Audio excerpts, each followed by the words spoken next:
Mercedes-Benz Stadium officials say they tried to change the president's itinerary before his visit to the college championship game earlier in the month, but the White House didn't budge. And that meant thousands of football fans were stuck outside the gates for hours. 11 Live's Doug Richards has more on what officials are now saying about the visit. He happens to be stuck outside the gate as well. And he is talking about the experience for the fans that day. Doug? Well, Melissa, the Mercedes-Benz Stadium is technically a state-owned facility, although it is run and was mostly paid for by Falcons owner Arthur Blank. And members of the state board that governs the stadium were among the thousands of fans who were outside, stuck outside for hours during that college championship game.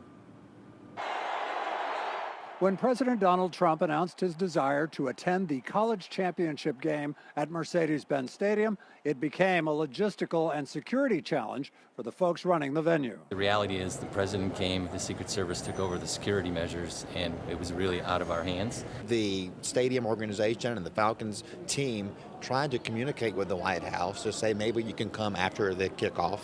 But the White House declined, and President Trump was on the field when the national anthem played.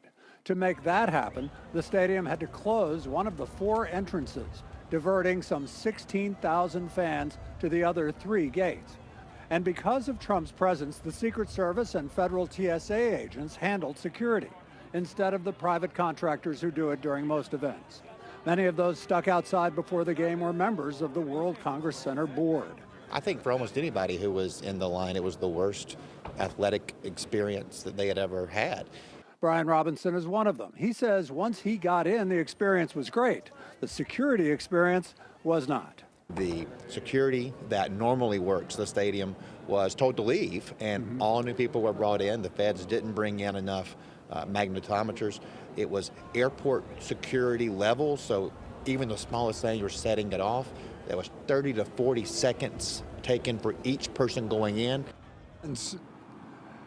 And stadium officials say that most of the folks stuck outside before the game were well inside by the time of kickoff. Stadium officials say that if they are presented with this scenario again, they'll change a couple of things. First of all, they'll insist that the president show up after the game starts, and they will insist on not closing an entire gate in order to accommodate the president.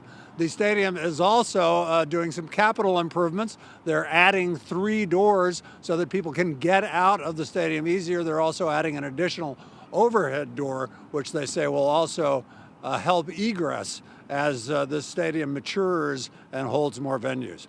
Live at Mercedes-Benz Stadium, Doug Richards, 11 Live News.